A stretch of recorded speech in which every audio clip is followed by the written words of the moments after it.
Comment diviser un nombre entier par un autre nombre à un chiffre? Dans cette vidéo, nous allons apprendre à poser une division avec un diviseur à un seul chiffre. On commencera par une rapide leçon où je t'expliquerai comment poser correctement cette division. Puis, tu pourras t'exercer seul avec les divisions corrigées que je te proposerai en fin de vidéo. Démarrage de l'explication dans 3, 2, 1...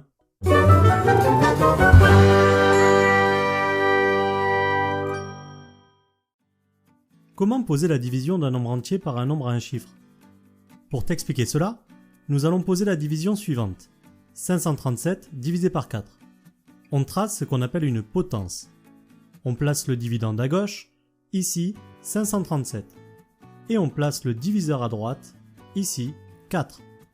Une division se calcule de gauche à droite. On débute une division par un ou plusieurs chiffres du dividende qui, ensemble, sont plus grands que le diviseur ou bien égal. Ici, 5 est plus grand que le diviseur 4. On va donc débuter seulement avec le chiffre 5. On lui dessine un parachute dessus. Avant de démarrer le calcul, tu peux déjà savoir de combien de chiffres sera composé ton quotient. Tu comptes le parachute et tous les chiffres qui restent dans ton dividende. On peut donc déjà savoir que notre quotient sera composé de 3 chiffres. Débutons le calcul. Dans 5, combien de fois peut-on trouver 4? Une seule fois. On écrit donc 1 au quotient et on soustrait 4 fois 1, 4 aux centaines du dividende. Reste 1. Poursuivons le calcul. On abaisse le chiffre 3 des dizaines. Dans 13, combien de fois peut-on trouver 4? 3 fois. On écrit donc 3 au quotient et on soustrait 4 fois 3 égale 12 aux dizaines du dividende. Reste 1. Terminons le calcul. On abaisse le chiffre 7 des unités. Dans 17, combien de fois peut-on trouver 4? 4 fois. On écrit donc 4 au quotient et on soustrait 4 fois 4, 16 aux unités du dividende. Reste 1. Le calcul est terminé. On peut répondre que 537 divisé par 4 est égal à 134, reste 1. Passons maintenant aux exercices. Pour ne pas rallonger la vidéo, je ne t'ai laissé que 10 secondes pour répondre. Je t'encourage donc à mettre pause pour avoir le temps de répondre. Puis, à relancer la vidéo pour avoir la réponse. Si tu as du mal à trouver le parachute pour débuter cette division, tu peux regarder le début de la correction pour t'aider. C'est parti!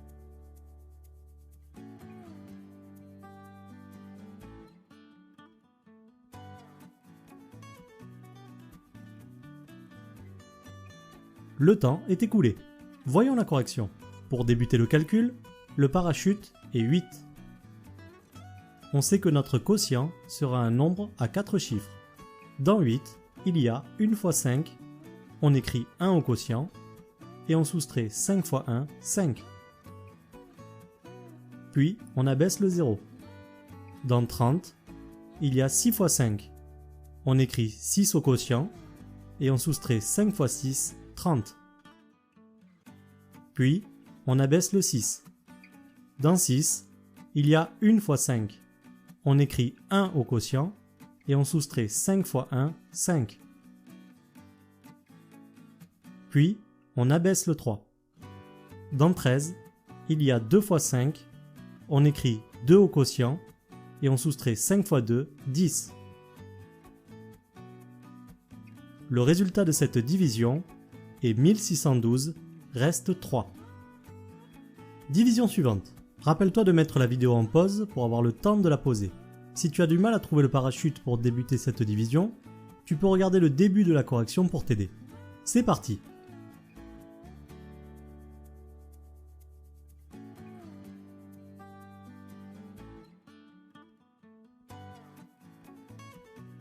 Le temps est écoulé.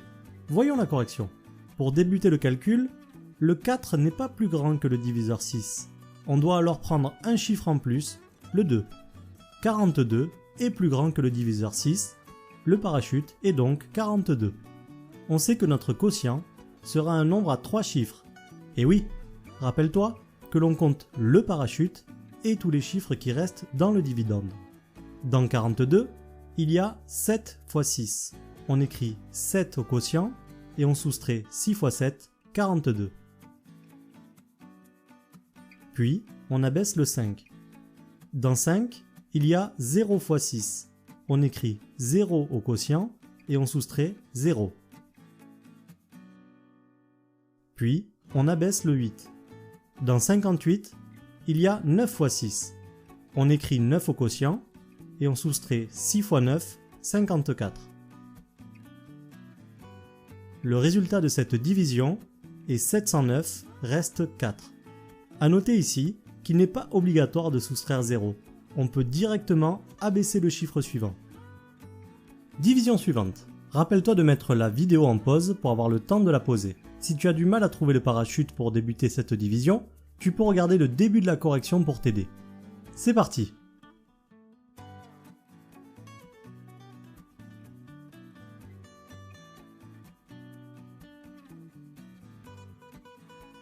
Le temps est écoulé. Voyons la correction. Pour débuter le calcul, le 2 n'est pas plus grand que le diviseur 6. On doit alors prendre un chiffre en plus, le 7. 27 est plus grand que le diviseur 6, le parachute est donc 27. On sait que notre quotient sera un nombre à 3 chiffres. Dans 27, il y a 4 fois 6. On écrit 4 au quotient et on soustrait 6 fois 4, 24. Puis, on abaisse le 4. Dans 34, il y a 5 fois 6. On écrit 5 au quotient et on soustrait 6 fois 5, 30. Puis, on abaisse le 2. Dans 42, il y a 7 fois 6. On écrit 7 au quotient et on soustrait 6 fois 7, 42. Le résultat de cette division est 457. Vu que le reste est égal à 0, pas besoin de le marquer dans le résultat. Dernière division. Rappelle-toi de mettre la vidéo en pause pour avoir le temps de la poser. Si tu as du mal à trouver le parachute pour débuter cette division, tu peux regarder le début de la correction pour t'aider. C'est parti!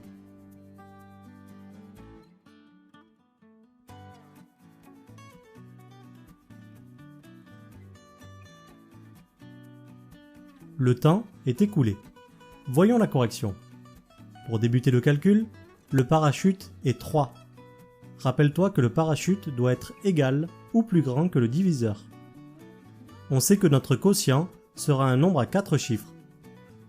Dans 3, il y a 1 fois 3, on écrit 1 au quotient et on soustrait 3 fois 1, 3.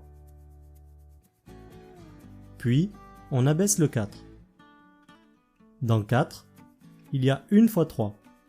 On écrit 1 au quotient et on soustrait 3 fois 1, 3. Puis, on abaisse le 9. Dans 19, il y a 6 fois 3. On écrit 6 au quotient et on soustrait 3 fois 6, 18. Puis, on abaisse le 1. Dans 11, il y a 3 fois 3. On écrit 3 au quotient et on soustrait 3 fois 3, 9. Le résultat de cette division est 1163, reste 2. J'espère que tu as bien compris la leçon que je viens de t'expliquer. Si jamais tu as des questions, laisse un commentaire et je t'aiderai avec plaisir. Pour soutenir la chaîne, ajoute un pouce en l'air à cette vidéo. N'hésite pas à t'abonner à la chaîne juste en dessous de la vidéo pour ne rien rater des futures vidéos. Explication terminée dans 3, 2, 1...